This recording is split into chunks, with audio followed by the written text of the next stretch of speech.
This morning, you woke up, stared at the ceiling, and did absolutely nothing for 3 full minutes. You scrolled. You checked something that did not need checking. You put off the thing you were supposed to do. And somewhere deep in your brain, a 2 million-year-old voice whispered, "Same." Your ancestors were not noble. They were not stoic hunters gazing at horizons with perfect posture. They were tired, distracted, socially anxious creatures who spent most of their day doing surprisingly little. Sound familiar? Here is what ancient humans actually did all day, and it is embarrassingly, uncomfortably relatable. First, they slept in. Not a little, a lot. Anthropologist David Sampson studied modern hunter-gatherer tribes, the closest living mirror to your prehistoric ancestors, and found they slept around 6 to 8 hours a night. But here is the thing, they also napped. Midday, when the sun was high and the predators were lazy, your ancestors lay down in the shade and closed their eyes. Guilt-free, no alarm, no meetings, just horizontal. You have been doing this wrong by feeling bad about it. After waking up, the first task was not emails. It was grooming.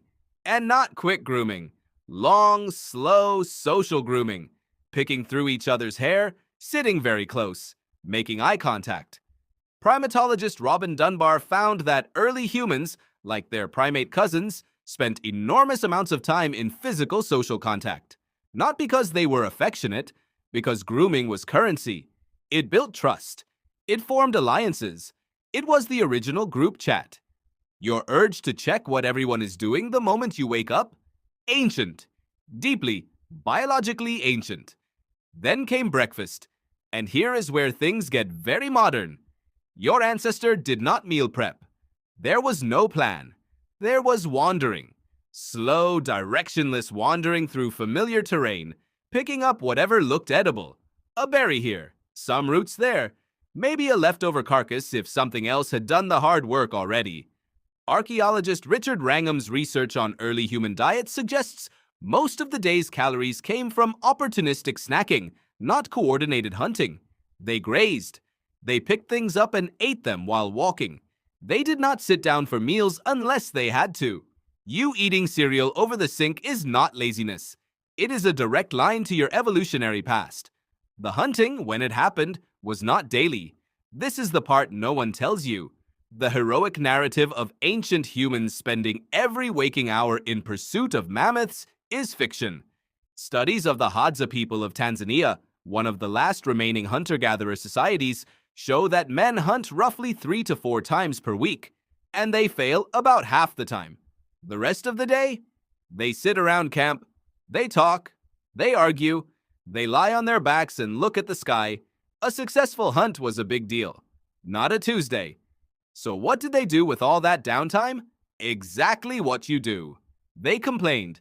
Anthropologist Christopher Boehm spent decades studying social dynamics in hunter-gatherer groups and found that gossip was the primary social glue. Not storytelling, not philosophy, gossip. Who did what? Who took more than their share? Who was acting too big for their animal skin boots? 70% of human conversation in these groups was about social information. Other people, their behavior, their failures, their drama. Your group chat is not a modern invention. It is a cave wall with notifications. They also procrastinated. Not in a casual way, in a structural, communal way. Tasks that needed to be done, moving camp, reinforcing shelters, preparing tools, were routinely delayed until the situation became urgent. Behavioral economist Keith Chen has argued that the human tendency toward present bias, valuing now over later, is not a flaw in our software. It is the original program. When food was scarce and life was short, doing things now and resting when possible was the smart strategy. Your brain is not broken for putting things off. Your brain is running a program that used to work perfectly. And then there were the social dynamics. Ancient humans lived in groups of roughly 50 to 150 people. Dunbar's famous number. Everyone knew everyone. And that meant everyone was watching everyone. Who was contributing? Who was slacking?